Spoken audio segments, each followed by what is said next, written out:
Bismillahirrahmanirrahim. Dear students, Assalamu alaikum. I hope you are fine and healthy. Today we will discuss types of communication. People communicate with each other in a number of ways that depends upon the message and its context in which it is being sent. Types of communication based on the communication channels used are verbal communication and non-verbal communication. Verbal communication एक ऐसा वे है जिसमें हम अपना message पहुंचा रहे हैं, अपना मैसेज बता रहे हैं किसी को, कोई भी एक्सप्रेशन दिए बगैर, कोई भी एक्सप्रेशन अपने चेहरे पर लाए बगैर हम अपना मैसेज कन्वे करते हैं। वर्बल कम्युनिकेशन का मतलब है ऐसी कम्युनिकेशन जिसमें बोल कर किसी को बता रहे हैं। इसमें बेटा फेशियल एक्सप्रेशन यूज़ नहीं करते, हैंड मूवमेंट यूज़ नहीं करते, बॉडी का यूज़ नहीं करते, कोई भी जेस्चर यूज़ हम लोग नहीं करते। जैसे कि the verbal communication is the process of conveying message with use of words either written or spoken. In other words any communication made two or more persons without using facial expressions, hand movement, body language, posture and gesture is called as verbal communication. verbal communication की oral communication, oral का मतलब है ज़बानी हम कलाम करना, ज़बानी अपने mouth से, अपनी ज़बान से लोगों के साथ कम्युनिकेट करना, दूसरों को अपनी बात बताना, अपनी कोई इन्फॉर्मेशन बताना और उसकी इन्फॉर्मेशन लेना, इसको हम ओरल कम्युनिकेशन कहते हैं। ओरल कम्युनिकेशन डिफरेंट वे में हो सकती है। जैसे कि पेरेंट्स, अगर आप लोगों को स्कूल, कॉलेज या यूनिवर्सिटी जाते हैं तो वो कहते हैं कि वहाँ पे जाके आपने टाइम से खाना खाना है और टाइम से आप लोगों ने वहाँ से वापस आना है, घर आके आपने पढ़ाई करनी है, टाइम से आप लोगों ने सोना है और टाइम से आप लोगों ने जागना है। ये एक किस्म की वो कम्युनिकेशन कर रहे हैं। टीचर लेक्चर दे रहा है आप लोगों के सामने तो वो भी ओरल कम्युनिकेशन में आ सकता है। अगर आप लोग प्रेजेंटेशन दे रहे हैं तो वो भी ओरल कम्युनिकेशन में आ जाता है। आप किसी सेमिनार को अटेंड कर रहे हैं, वहाँ पे आप लोग स्पीचेस वगैरह सुनते हो, ये भी आप लोगों का ओरल कम्युनिकेशन में आ सकता है। अगर आप लोग फेसबुक यूज़ कर रहे हो तो वहाँ से अगर आप लोग कुछ देखते हो तो वो भी ओरल कम्युनिकेशन हो जाता है। In oral communication spoken words are used. It includes face-to-face conversation, speech, telephonic conversation, video, radio, television, voice-over internet. Communication is influenced by pitch, volume, speed, and clarity of speaking. Is called oral communication. Advantages, disadvantages. सबसे पहले define करूँगी advantages को। It brings quick feedback, इससे जल्दी जल्दी आप लोगों को फीडबैक मिलेगा। In a face to face conversation, जब आप फेस टू फेस कन्वर्सेशन करते हैं बाय रीडिंग फेशियल एक्सप्रेशन, तो आप लोग उसके जो चेहरे के तासुरात होते हैं उनको आप लोग रीड कर लेते हो, एंड बॉडी लैंग्वेज, और जिस वे में वो बॉडी की उसकी मूवमेंट होती हैं उसको आप जज करते हो। One can guess whether he she could trust what's being said or not. अब बेटा इसके डिसएडवांटेजेस क्या है? In face to face discussion user is unable to deep think about what he is delivering, so this can be count as a fault. Written communication ऐसी communication होती है जो written form में हो, यानी लिखकर दूसरों तक इंफॉर्मेशन जो पहुंचाते हैं, इसको रिटन कम्युनिकेशन कहते हैं। Written communication message can be transmitted via email, letter, report, memo etcetera. उसके बाद बेटा रिटन कम्युनिकेशन मोस्टली यूज़ होती है बिजनेस में।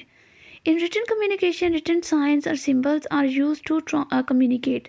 In written communication, message can be transmitted via email, letter, report, memo, etc. Written communication is most common form of communication being used in business. Advantages, disadvantages. Advantages: message can be edited and revised.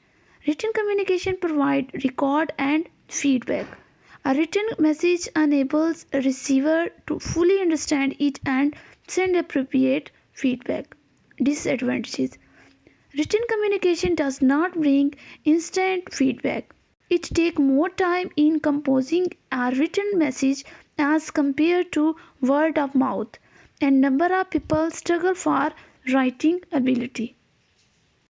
Non-verbal communication, non-verbal communication में हम अपना message convey कर रहे हैं लेकिन साथ action भी बता रहे हैं। अपने हाथों की मूवमेंट कर रहे हैं, अपनी बॉडी लैंग्वेज का यूज़ कर रहे हैं, अपनी मूवमेंट्स बता रहे हैं, अपने फेशियल एक्सप्रेशन बता रहे हैं, तो ये होता है non verbal communication. The non-verbal communication is the process of conveying message without the use of words either written or spoken. In other words, any communication made between two or more persons through the use of facial expression, hand movement, body language, posture, and gesture is called as non-verbal communication. Intrapersonal communication ऐसी communication होती है जो आप खुद से करते हैं, जो चीज़ आप अपने आप से कम्युनिकेट कर रहे हैं, खुद अपने माइंड से, अपने अंदरूनी चीज़ों से, अपने नफ्स से।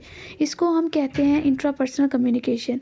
इंट्रापर्सनल कम्युनिकेशन में सेंडर भी आप खुद हैं और रिसीवर भी खुद ही हैं, यानी कि सेंडर और रिसीवर एक ही है, क्योंकि इसमें मैसेज खुद ही आपने सेंड कर रहे हैं और खुद ही आप रिसीव कर रहे हैं। एक साइंटिस्ट की रिसर्च के मुताबिक आप दिन में 35,000 मैसेज कन्वे करते हैं, जिसमें से आप लोगों ने जिन मैसेजेस पे फोकस करना होता है, जिन मैसेजेस पे अटेंशन देनी होती है, उन पे आप अटेंशन देते हैं, बाकियों को आप स्किप कर देते हैं। Intrapersonal communication is a communication which happens yourself. Here both sources, sender or receiver, is only one. So the feedback works without any interruption. A message originating from source part of the brain travel through the channel of the nerves to reach another location. Example, a person can communicate himself through pain, thinking, feelings and emotion, etc. Third पे organisational communication. Organisational communication एक ऐसी communication होती है जो एक organisational group के दरमियान होती है। ये बहुत डिसिप्लिन सी कम्युनिकेशन होती है। कंपनी ड्यूरिंग द मीटिंग्स ने कोई मीटिंग करनी हो, ऑल द डिपार्टमेंट कोऑर्डिनेटिंग करके ये कम्युनिकेशन करते हैं। ये इनसाइड कम्युनिकेशन भी होती है और आउटसाइड कम्युनिकेशन भी होती है, जो दूसरी ऑर्गेनाइजेशन के दरमियान भी ये कम्युनिकेशन होती है। इसमें सफिशेंट नंबर ऑफ़ मेंबर्स होते हैं, लिमिटेड मेंबर्स होते हैं, जो खसूसी मेंबर्स होते हैं। इसमें ये इमीडिएटली जो है वो फीडबैक आप लोगों को नहीं मिलता इतनी जल्दी। बहुत ही सीरियसली एटीट्यूड होता है सबका, सब सीरियस वे में उसको कर रहे होते हैं। रिलैक्स कोई भी नहीं होता। अगर इनको रिलैक्स होना भी होता है तो ये थोड़ी बहुत स्माइल पास कर देते हैं। Organizational communication is a subfield of the larger discipline of communication studies. Communication with organizational firms and institutions. Communication also outside the other relate organization. Number of persons sufficient and not immediately feedback. Fourth पे है small group of communication. Small group of communication ऐसी communication होती है जिसमें 2 से ज़्यादा लोग involve होते हैं। इसको हम ग्रुप कम्युनिकेशन कहते हैं। अगर ग्रुप के मेंबर्स कम होंगे, लीस्ट नंबर होंगे, इसे कहते हैं स्मॉल ग्रुप ऑफ कम्युनिकेशन। इसमें गुड डील ऑफ अपॉर्चुनिटी मिलता है, इसमें फेशियल एक्सप्रेशन मिलते हैं, इसमें आई कांटेक्ट आसानी से कर सकते हैं। मिसाल के तौर पर family, class fellows, hockey team players, etc. More than 2 members involved in communication process will become a group communication. If least number of person is involved in the group communication is called as small group communication. There is also a good deal of opportunity for feedback. For example, family, class fellow, hockey team players. Fifth है mess communication. Mess communication एक ऐसा communication है जिसमें large number of audience होती हैं। इसको communicate किया जाता है, जैसे थ्रू द टेक्नोलॉजी कोई बयान वगैरह हो, इस वक्त स्पीकर का यूज़ होता है। एक आदमी जो बयान कर रहा होता है वो हर एक के साथ अपना आई कांटेक्ट मेंटेन नहीं कर सकता।